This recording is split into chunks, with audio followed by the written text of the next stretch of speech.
Hello there, Mad Mike here, and welcome back to the channel.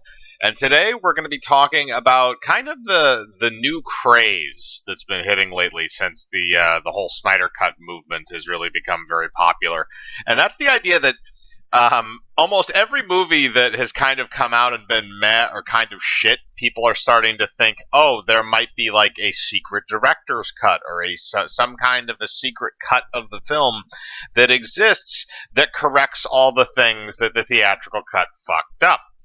Um, in I and it, What weirds me out, I shouldn't say what weirds me out, but what kind of perplexes me a little bit about this is that the idea of, in a lot of cases, not every case, but in a lot of cases, the movie that we get in theaters is the movie that generally is probably the best version. There are probably anywhere from 6 to 12 different cuts of various films that hit the cutting room floor, or that hit the floor and wind up getting screened in front of either executives or test audiences, or the cast and crew, or anything like that. You have a bunch of scenarios where various versions of this are sent, including versions that are sent off to like the FCC and stuff like that. That's why you have unrated cuts of a lot of films. Those are the cuts of the films before they were sent off to the ratings board.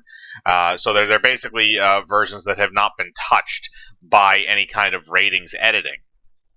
So now, in case people didn't know exactly what that meant, but the point is that there are many different versions of a film that go around to places. There are different versions that get aired in different countries a lot of the time. The version of a movie we see here in America might not be the same version that is seen overseas in various countries because, again, of censorship laws. So there's a bunch of different cuts of various films, not to mention the ones that never get seen by the public. So yeah, there are some cases, like in the Snyder case, where we had there was reason to believe that there was a version of Snyder's film out there. There was almost indisputable evidence to prove that there was, despite the fact that people were telling us there wasn't. So it made sense to assume that there was some cut of that film that was drastically different than the one we got in theaters based on what we knew about the production. You can look at similar things with Once Upon a Time in America with Sergio Leone.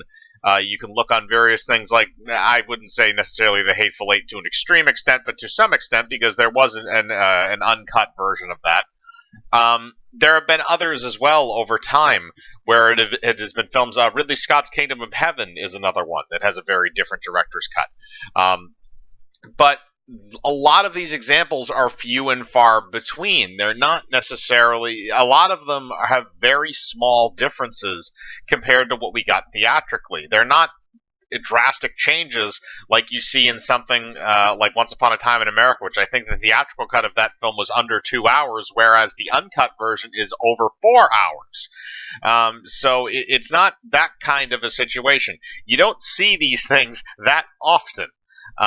And I think it's kind of insane for people to start to believe just because a movie that they really wanted to like came out like shit, or it didn't come out as good as they wanted it to, that there somehow is some way to fix that. In a lot of cases, there isn't. In a lot of cases, you just have to live with the crappy movie. And this isn't me trying to go off on people saying, but now you have pushes for stuff like the Air cut of Suicide Squad, because apparently that was supposed to be drastically different. Look, Suicide Squad, in the grand theme of things, nobody really gives a shit about at this point. The only reason why people care about it right now is because they had that whole new trailer for the new one that's like a semi-reboot. It only has a handful of characters coming back over from the original film. I think Harley Quinn, Captain Boomerang, and Rick Flag are the only ones that are coming back from that original Suicide Squad film. Everybody else is a new character that's being introduced in this movie. Or for the most part in this movie, I should say. I think there might be maybe a couple recurring ones that are coming in from other cameo appearances, but that's just me. But the point is that you can't they don't want to remember the original Suicide Squad. It's not like the Snyder Cut where the fans literally to a point forced Warner Brothers' hand in order to get that thing to start going. Warner Brothers could have just as easily said, "No, we're never going to do it. Shut the hell up." But they didn't. They chose what I think was the right decision in order to give Snyder his cut because of everything we knew about the production, because of everything we knew about what they had done to Snyder and what had happened on the set and all the stuff post that we knew about with Whedon and inevitably the final cut of the film. And there was enough where Warner Brothers thought it would be profitable. That's the other thing. If a studio does not think that it is going to be profitable for them to release the alternate cut of a film, they are not going to do it, because money is the bottom line. It always has been with studios, and it always will be. They saw that the Snyder Cut could be monetarily taken advantage of, well, to a point.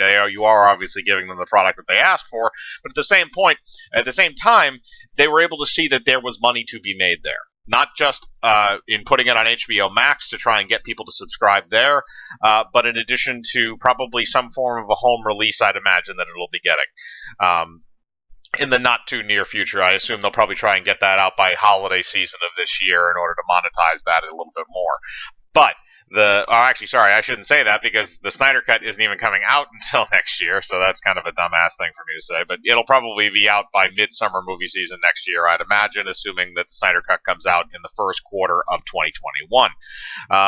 So you have that whole mess, but again, it's a very specific situation. You can't just assume that there is a version of the film that takes place, and a lot of the directors are kind of stoking the fires on this, and I think not only I would assume that it gives them a little bit of an extra payday, but it also lets them kind of vindicate something that might be a black mark on their filmography, or maybe not a black mark, but at least a little bit of a blemish.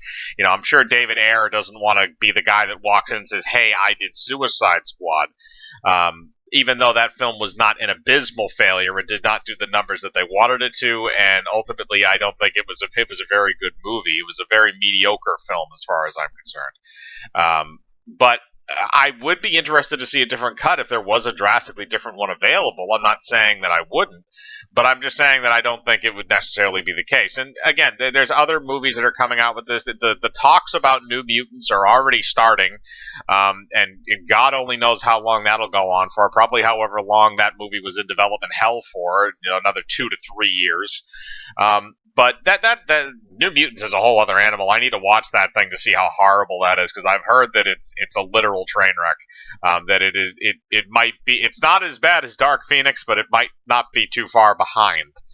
Is what I've been hearing for the most part. But there's already talk about another cut of that film.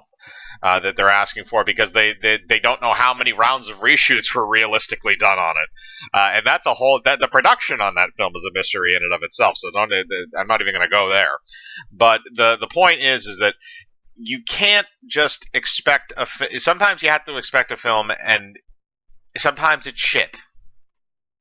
And that's kind of the bottom line, is sometimes it's going to be shit. But, that's kind of the thing that I want to know from you guys. Is there any particular cut of a film that maybe either you wanted to be better, or kind of sucked, that maybe you would like to see, or maybe if there was another cut of it, you would like to see it?